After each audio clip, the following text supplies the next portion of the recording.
is a place on Earth where the world's highest waterfall drops more than 3,000 feet down the face of a remote plateau. Here in South America, vast tracts of land remain completely unexplored. Shrouded mountaintops hide the world's oldest rocks. And among rocks dwell mysterious creatures, more ancient than the dinosaurs. Here, legendary rivers of gold and fields of precious stones have lured explorers and adventurers. Many have disappeared without a trace. This lush and exotic wilderness is one of the least known places on Earth. A landscape lost in time. A lifelong passion to uncover its secrets has brought Adrian Warren here many times. As a pilot, explorer, biologist, and filmmaker, Adrian knows this wonderland as well as anyone on Earth. Join him on a journey of discovery into an Eden called the Lost World.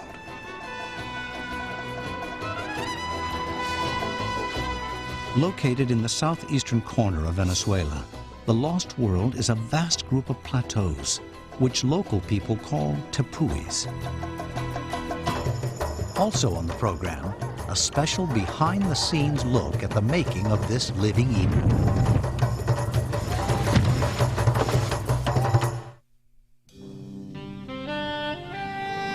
Major funding for nature is provided by the Park Foundation, dedicated to education and quality television.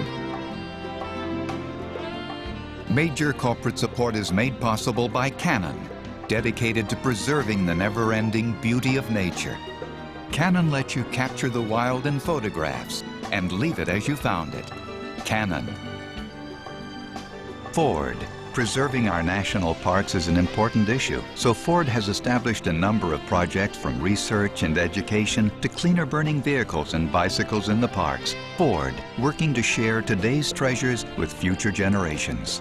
And by TIAA-CREF. How is it that some people always seem to make ends meet when you're sure that money was the last thing on their minds? TIAA-CREF, managing money for people with other things to think about. This program was made possible by contributions to your PBS station from viewers like you. Thank you.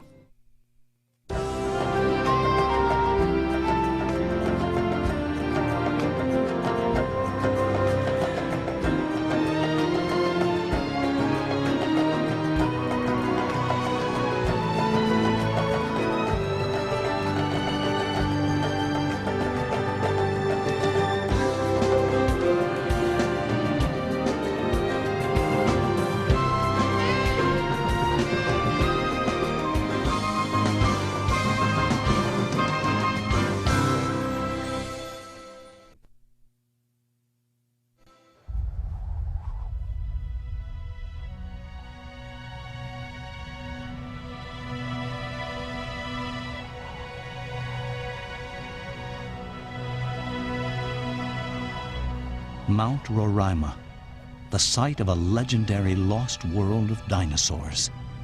The misty summit is a world apart, cut off from the surrounding landscape by sheer, breathtaking cliffs.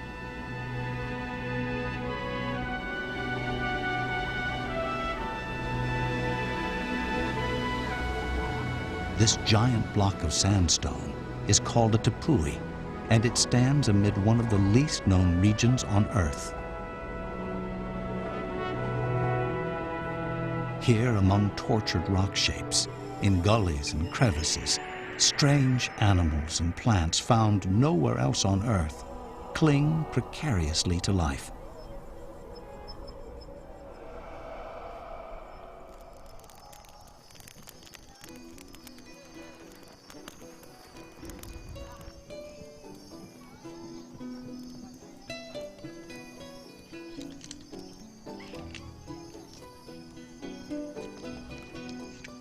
One man has spent much of his life exploring and studying the mysterious tepuis of Venezuela. He is Adrian Warren, a biologist, pilot, explorer, and accomplished British filmmaker. Reading his journal, written 30 years ago, he recalls his first visit here.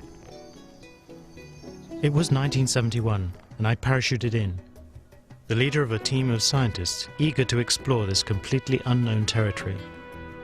I was 21 years old and excited by the chance to go where no human had ever been. We made our way upriver until obstacles and rapids forced us to take to the forest. Then, working on compass bearings, we spent a month cutting a trail, traversing streams, balancing our way across natural bridges, and making scientific collections.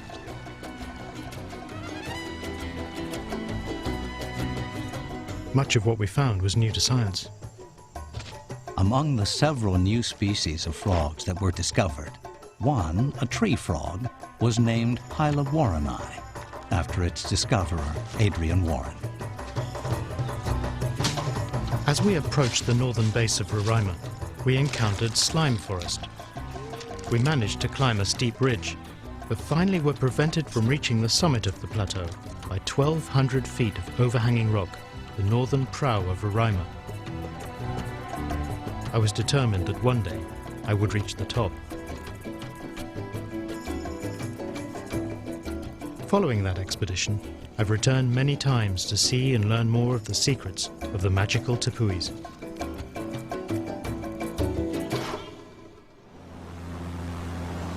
Now, 30 years later, I've come back to realize my old dream, to make it to the top of Roraima's prow and to retrace the journeys of the early explorers who ventured into this remote part of South America.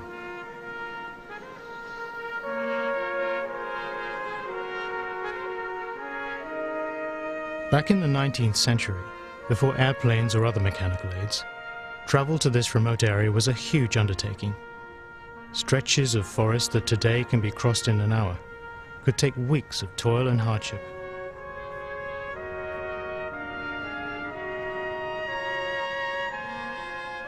Many places were pronounced inaccessible and remained as blanks on the map. The summits of the tepuis seemed impregnable, protected as they are by the sheer rock walls that surround them.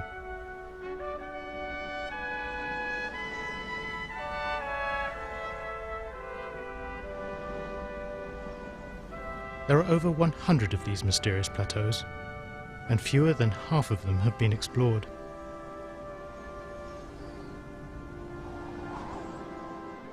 Some are huge, like Auyantipui, whose summit sprawls over 150 square miles.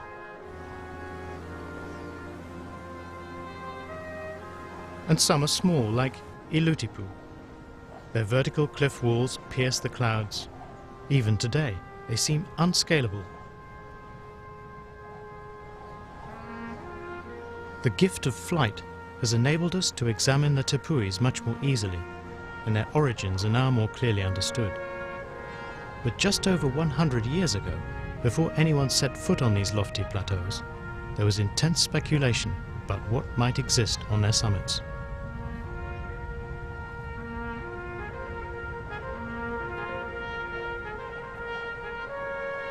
The attentions of Victorian explorers focused on Roraima. They realized that the tepuis are very ancient.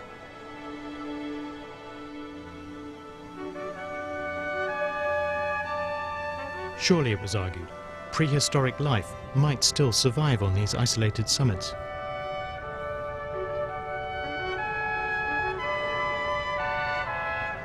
Expeditions were organized to reach the legendary Mount Roraima to try to uncover its secrets.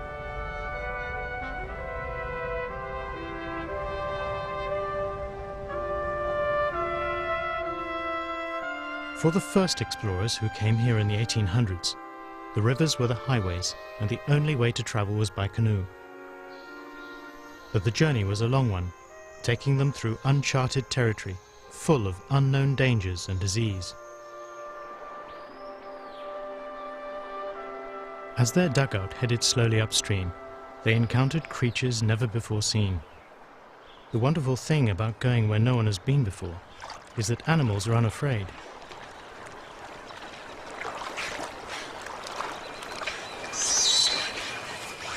the explorers were awed by the sight of families of giant otters.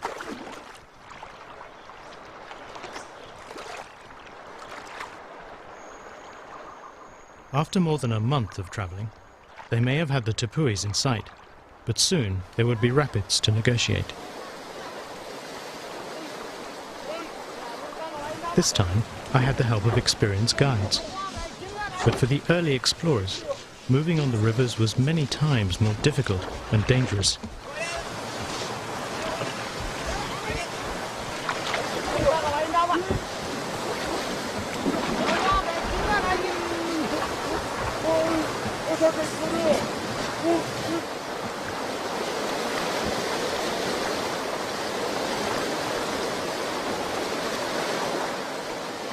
Then there were more obstacles: submerged logs, rocks, and shallow waters.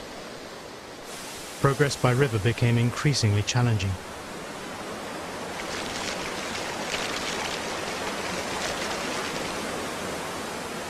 As a consolation for their arduous trouble, the daily beauty of the landscape was unsurpassed.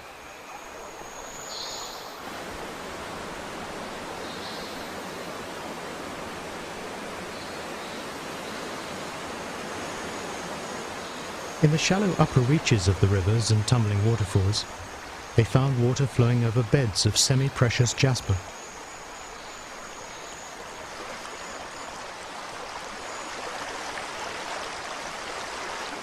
Even greater wonders were expected to lie ahead. Eventually, the explorers were forced to take to the forest and continue on foot. As we found in 1971, this is a huge undertaking. In order to reach Roraima and return, they had to carry with them everything they would need for the 2-month trek.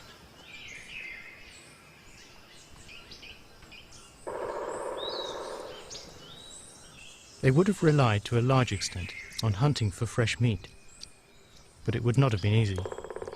It's a common misconception that in rainforest, snakes and monkeys dangle from every tree.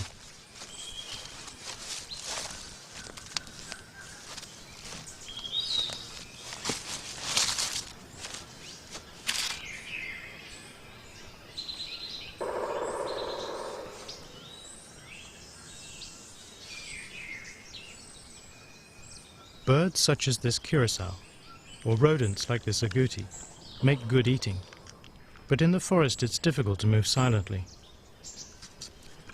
Sensible animals remain elusive, often warned of your presence in advance by the alarm calls of unseen birds.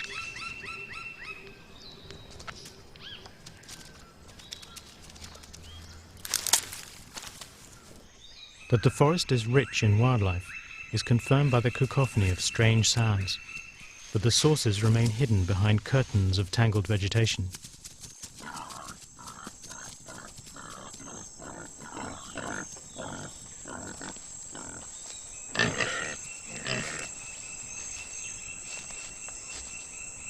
The animals are there, but it's possible to walk all day through the forest without seeing a single one.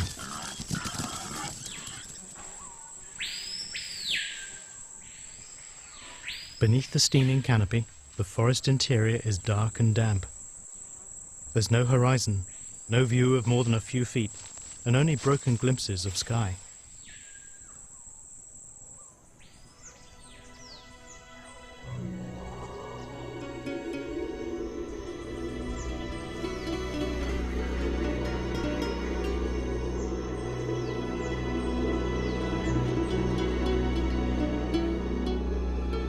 Day after punishing day, the early explorers cut their way through the dense, oppressive forest. It seemed to go on forever, dulling their senses to annihilation.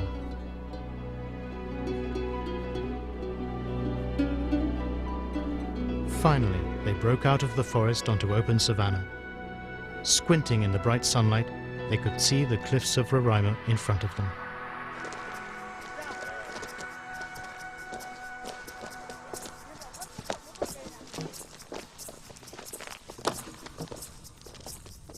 As the explorers approached the mountain, the huge scale of the cliffs became apparent.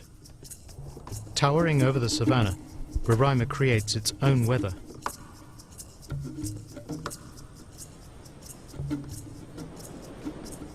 On their journey, the first explorers encountered numerous new wonders. Among them, the giant ant bear. It's one of many exotic creatures noted in their journals.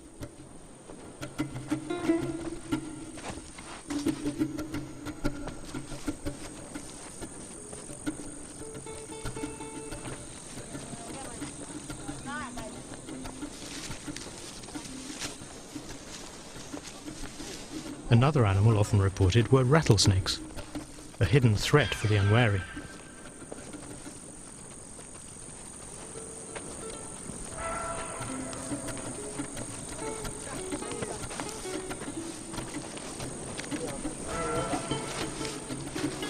Any encounter with a dangerous animal, indeed any accidental injury, often had fatal consequences for the early travelers.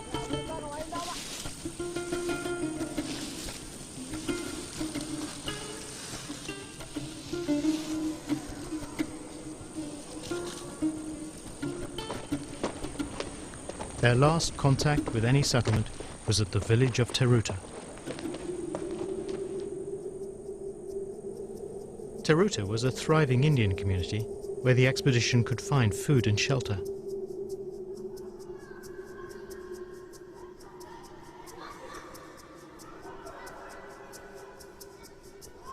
The village was abandoned in the 1920s. But even now it's possible to see the circular bare patches where the huts once stood. It was from here that the explorers surveyed the cliffs of Roraima, hoping to find a possible ascent route, and dreaming of the Victorian fantasy of a lost world.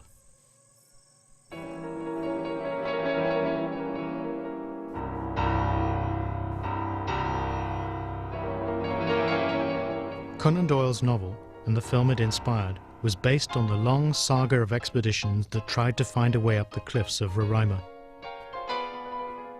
With each failed attempt, the speculation of what might exist on the ancient plateau became ever more tantalizing.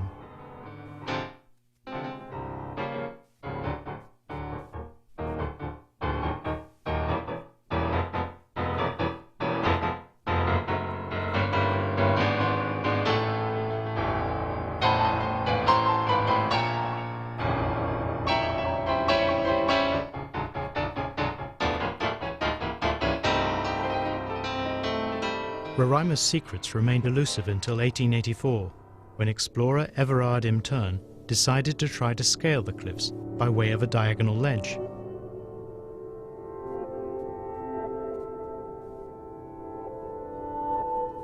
Previous visitors had noticed the ledge, but had pronounced it unclimbable because of an apparent gap halfway along where a waterfall had eaten the rock away. Im Tern's party cut a trail through a belt of tangled forest to reach the base of the cliffs. Much of the thick forest he struggled through was destroyed by a massive fire in 1925, started by the local Pimon people. In contrast to the trail today, Im Tern's journey was an ordeal, but his party finally reached the base of the ledge.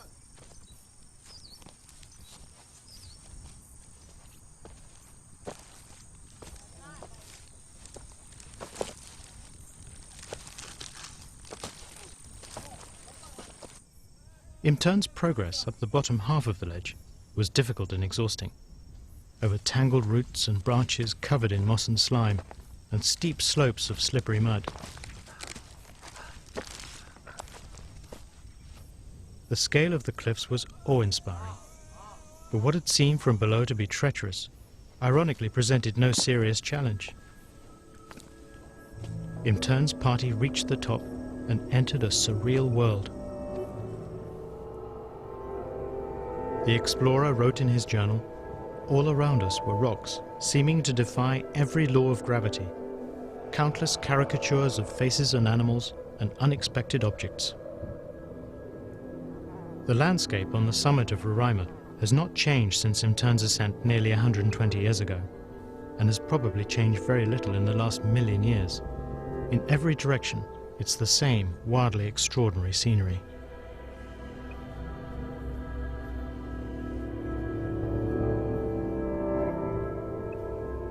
but the only dinosaurs to be found on this lost world are those made of stone.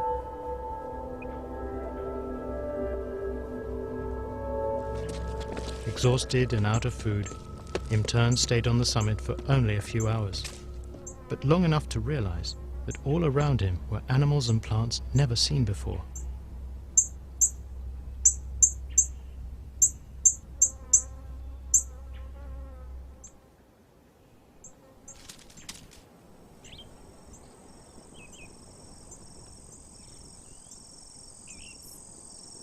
He saw plants with thick waxy leaves like this beautiful orchid. He noted flowers previously unknown, exotic and flamboyant, all of them eking out an existence in this bleak, windswept place. He discovered carnivorous plants of various kinds, including the sinister pitcher plant.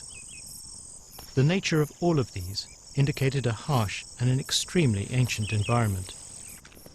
Even if there were no dinosaurs, this was truly a lost world worthy of further investigation.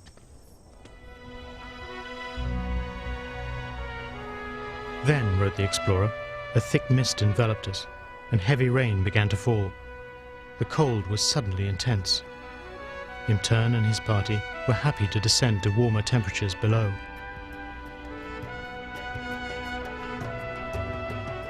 Imtern's climb opened the door to those who would reveal the true extent of Roraima's secrets. But it was another 30 years before airplanes revolutionized exploration. Then, suddenly from the air, new worlds were discovered. These spectacular sinkholes, for example, on a tepui called Sarisarinyama. Here, in a sort of inverted lost world, an isolated miniature forest at the bottom of this 1,000-foot hole harbors many unique species.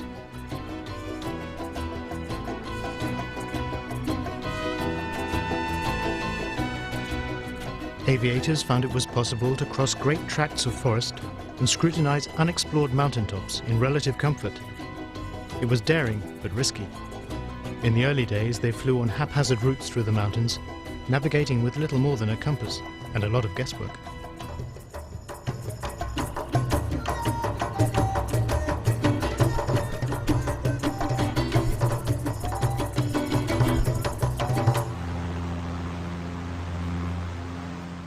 One of these pilot adventurers was an American called Jimmy Angel, who came looking for gold, and on the 10th of November 1933 stumbled upon the world's highest waterfall.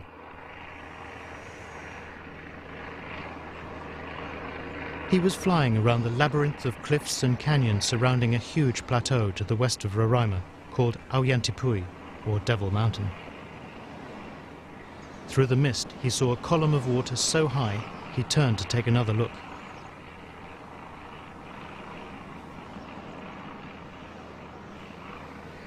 Jimmy Angel estimated the waterfall to be a mile high. It dwarfed his tiny plane. 67 years later, almost to the day, I retraced Jimmy Angel's flight of discovery.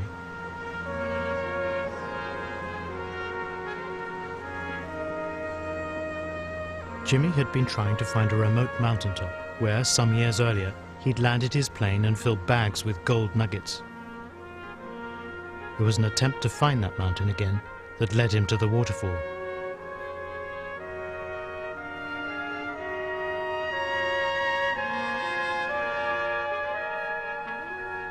Without maps, and only a compass to guide him, it's easy to understand how Jimmy became disoriented and flew into a dead-end canyon on Devil Mountain.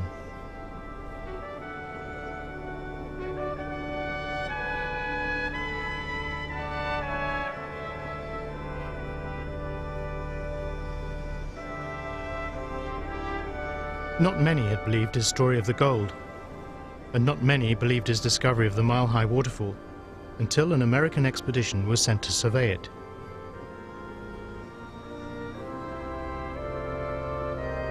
The official measurement, at 3,212 feet, fell short of a mile, but Angel Falls is still the world's highest.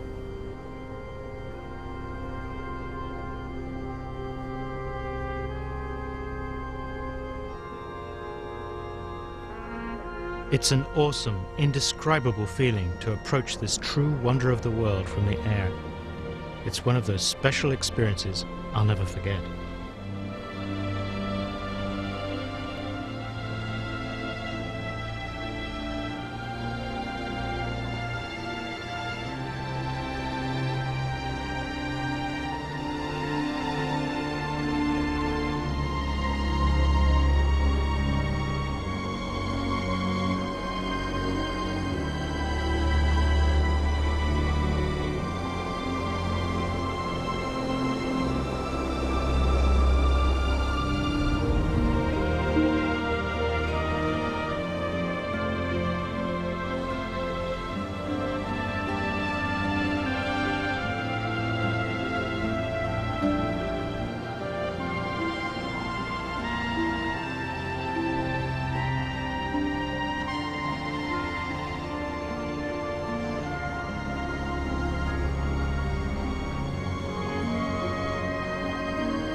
Jimmy Angel was convinced that there was gold on top of Devil Mountain and was determined to land his plane on its summit.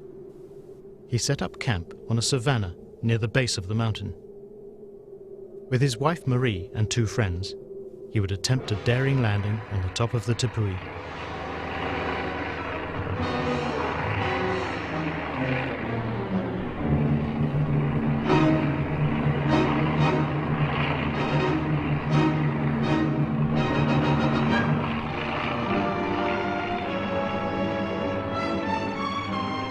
Like the summit of Roraima, the top of Devil Mountain is rocky and divided by deep canyons.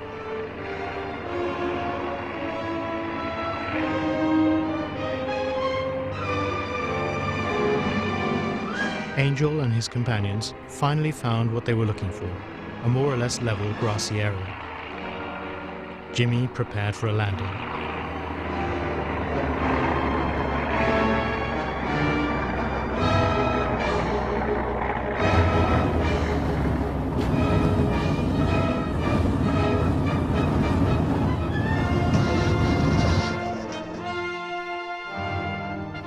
The landing had gone well until the wheels sank into soft ground and the plane nosed over.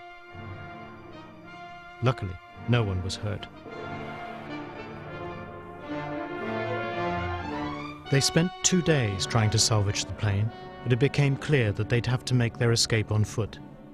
Their dreams of finding gold turned into a struggle for survival. Attempts at radio communication had failed, so they left a simple message pointing in the direction of their intended descent.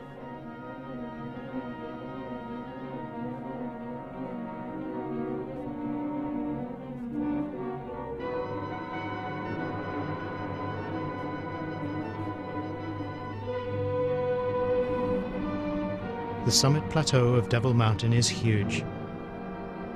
For Jimmy Angel's party, it was a grueling ordeal to traverse its rugged, unexplored surface. The journey down took them 11 days. Somehow, they managed to survive.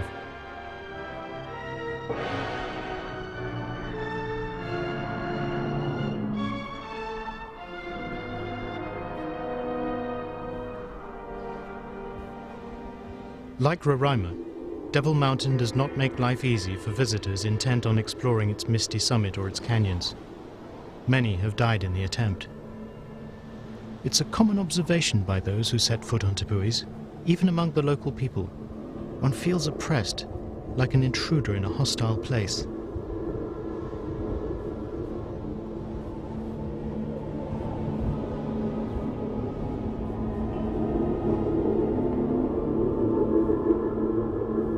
It It takes several days to climb Devil Mountain. Break a leg here and you're in serious trouble.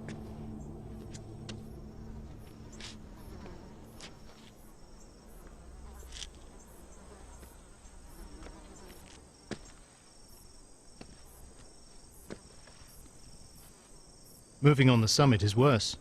Its labyrinth of rocks and ravines force you on a zigzag route over even the shortest distance.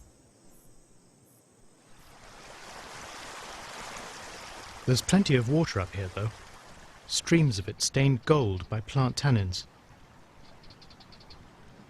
Perhaps these were the rivers of gold that convinced Angel to attempt his landing.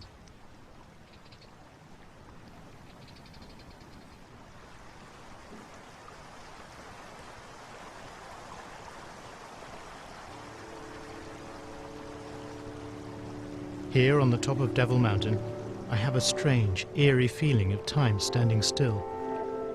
This place really does feel lost in time, unchanged and untouched for millions of years.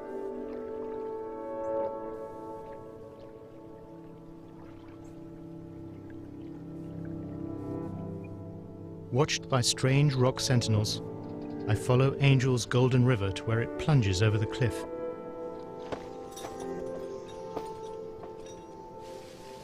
As it nears the cliff face, Angel's River cuts a channel deeply into the surface of the plateau, and in order to reach the edge, I must follow a tortuous path through a jumble of boulders. A safety line will allow me to lean out over Angel Falls. It's a 3,200-foot sheer drop to the forest below. Angel's River erupts from the cliff from tunnels some distance below the summit. It's truly one of the world's natural wonders.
When Jimmy Angel died in a plane crash in 1956, his ashes were scattered over his waterfall in a final tribute.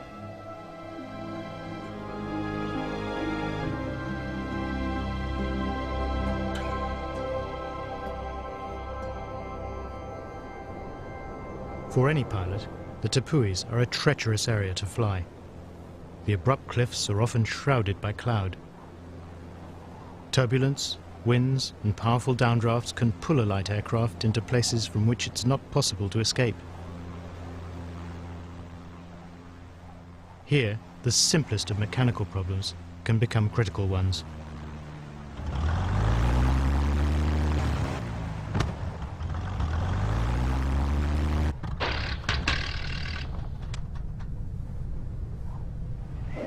If your engine fails or you run out of fuel, you can only try to glide to a clearing.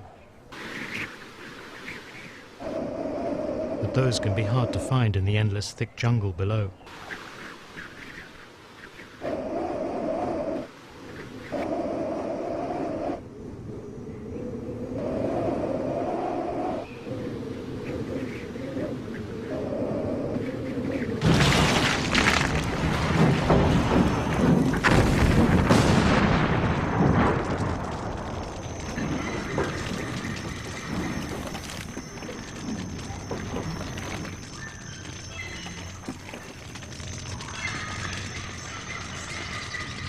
When an airplane plunges through the forest canopy, the branches and leaves will quickly grow back, swallowing up the evidence.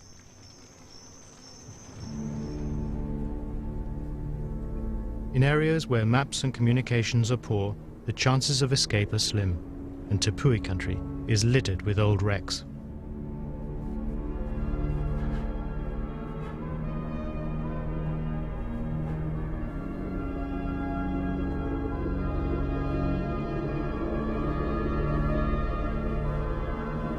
If it wasn't for aviators, though, most of this country would still be completely unknown.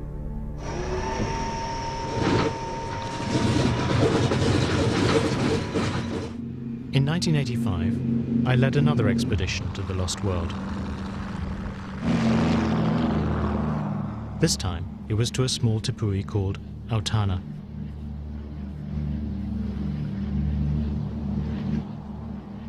It's on Autana that the origin of these tepuis is revealed.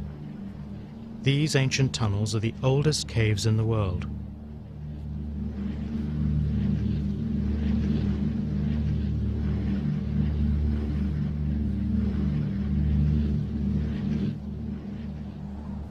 The caves were underground river systems at a time when the summit of this tiny tepui represented the old level of the land. We wanted to take a closer look, so I decided to skydive in.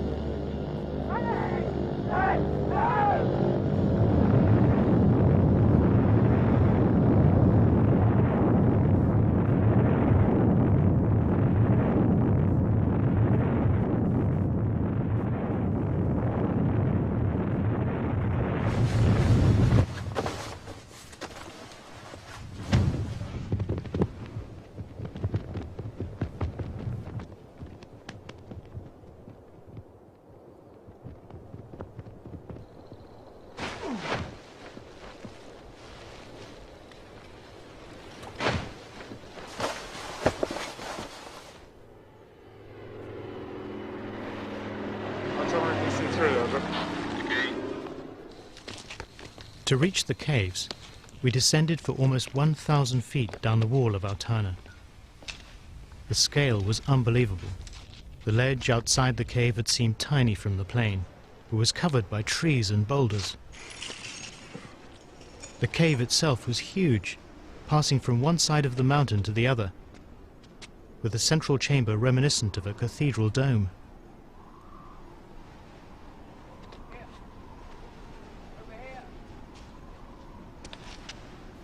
It's difficult to say when water last flowed through these tunnels, but they were formed some 3 billion years ago, before life appeared on this planet. To fly from Autana to Roraima takes several hours in a small plane. But a very long time ago, their summits were connected. At that time, South America was joined to West Africa. As the continents drifted apart, enormous upheavals started to break up a huge mountain mass into individual tepuis.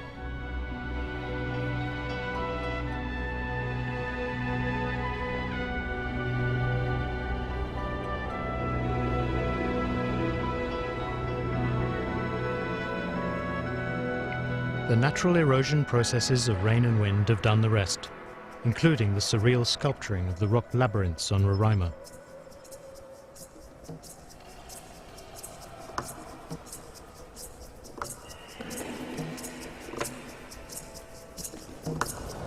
Following explorer Im Turn's route, I have finally climbed to Roraima's summit and am now traversing it to try to reach the prow. The towering caricatures of rock faces create an eerie landscape. There's little recognizable sound here, save for an occasional bird, gentle piping of frogs, and the whistling of the wind.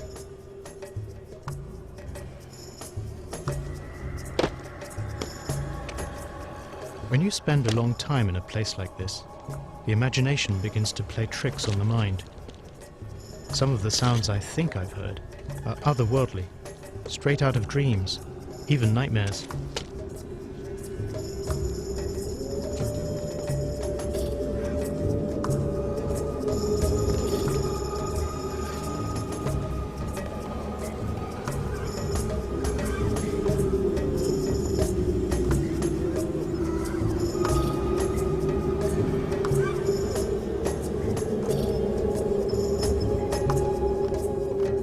There is a curious thrill, though, in experiencing as remote a place as this completely alone. It's part of the bewitching magic of the Tepuis, part of what keeps drawing me back here. Outside the rocky labyrinth, the summit of Roraima has areas of flat rock and shallow boggy meadows. It's here that most of the plant life is to be found. To survive here, plant life must be adaptable, like this Stegolepis, which has no permanent anchorage. Judging from its twisted form, it has led a nomadic existence, moved across the rocky surface by flash floods.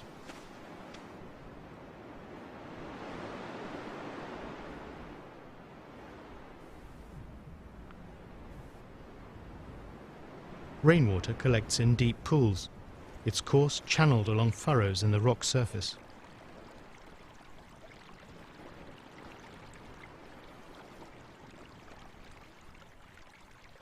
Some sedimentary layers of sandstone are softer than others, and it's these that erode more quickly, producing complex networks of underground water systems and isolated sinkhole ponds.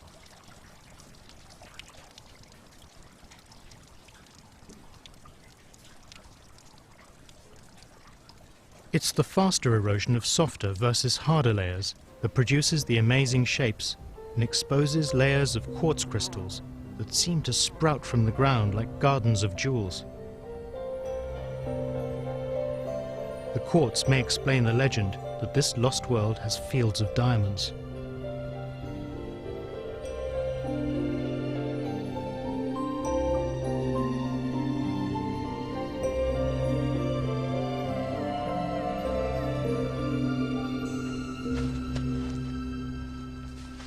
The Tepuis are an exotic botanical paradise. Almost every plant you see on Roraima is found only on this bleak mountaintop. There's little to cling to, except shallow soil or tiny rock crevices. Temperatures here can soar and then drop to freezing. And yet these fragile and colourful flowers manage to thrive. In order to cope with nutrient-poor soils, carnivorous plants like the sundew supplement their diet by trapping and digesting insects.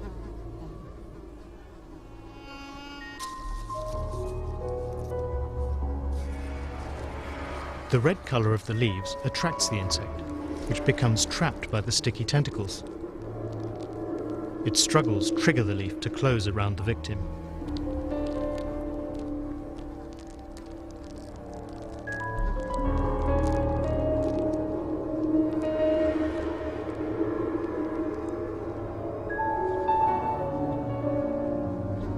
Another carnivorous species, Heliamphora, or pitcher plant, has special leaves that collect rainwater. Like the sundew, the red colour attracts its insect prey.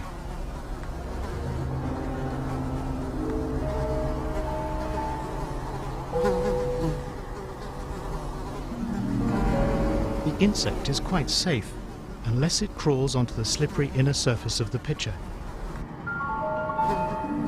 If it does, it will fall in, drown, and be digested by the plant. Inside the pitcher, downwardly projecting hairs ensure there's no escape.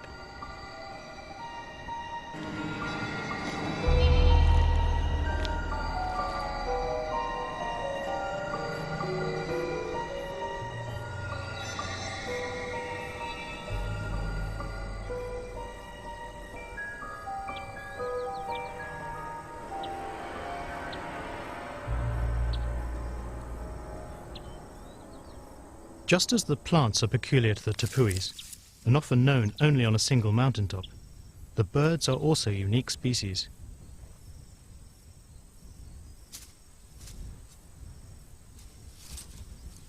They are, for the most part, seed eaters and nectar feeders, who over centuries have adapted to this hostile environment and learned to make a living here.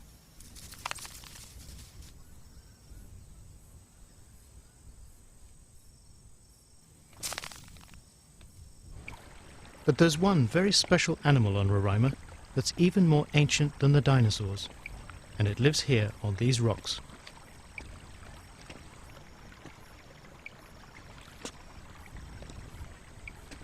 It's a black frog called Oreophrynella. and was probably here before the continents separated, for it's more closely related to African species than any in South America.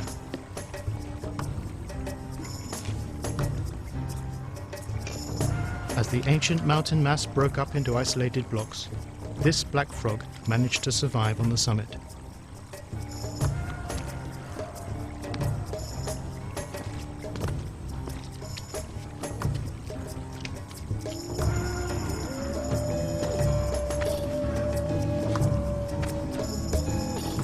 It was discovered when the first biologists came to Roraima in the late 1800s. When you pick it up, it tucks itself into a ball and becomes motionless.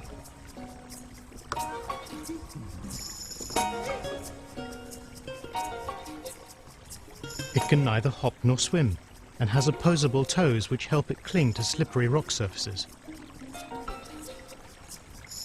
When it's cool, its black color helps it to keep warm, and when it's hot, it finds shade or immerses its body in running water.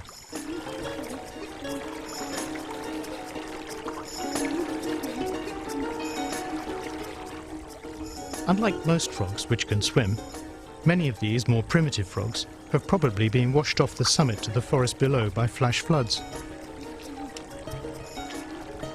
In 1971, in the forest below the cliffs, I found 4 of what I called mystery frogs, which were without doubt closely related to the summit species.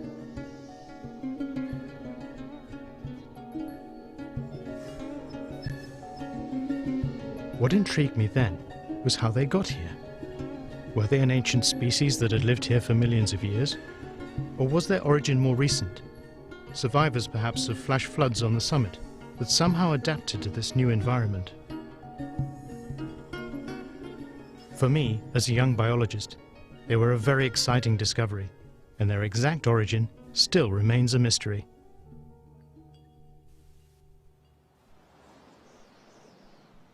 That first expedition to Roraima in 1971 was rich in discoveries, but we'd been unprepared for the final overhanging rock face, Roraima's prow, that prevented us from reaching the summit.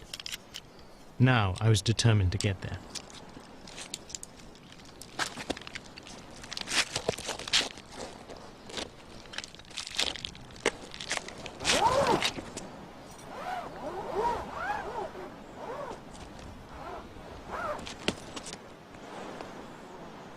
Crossing the summit of Roraima is not an easy task.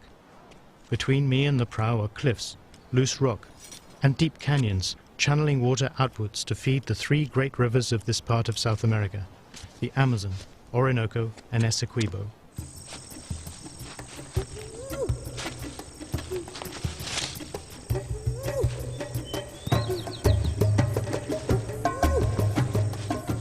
My route led me due north through a wide gully filled with otherworldly plants, until, finally, only a few rocky crevices separated me from my goal.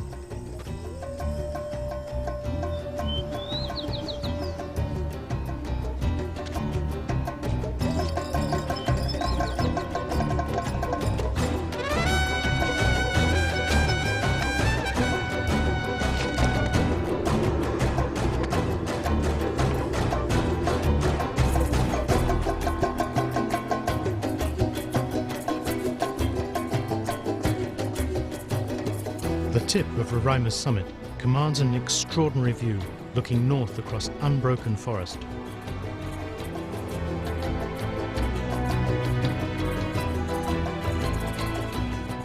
Looking vertically down, I could see the site of our camp 30 years before. It reminded me of the thrill of my first experience in a place where no human had been before.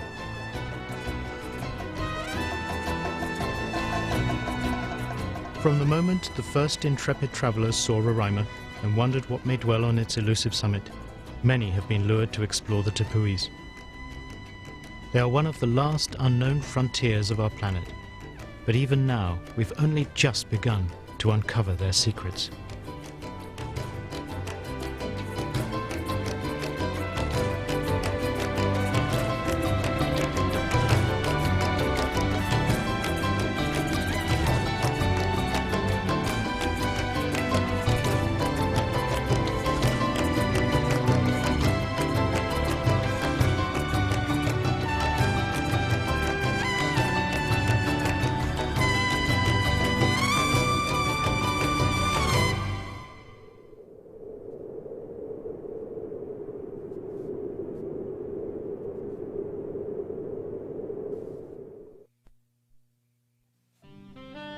To learn more about the Living Edens, visit PBS online at pbs.org.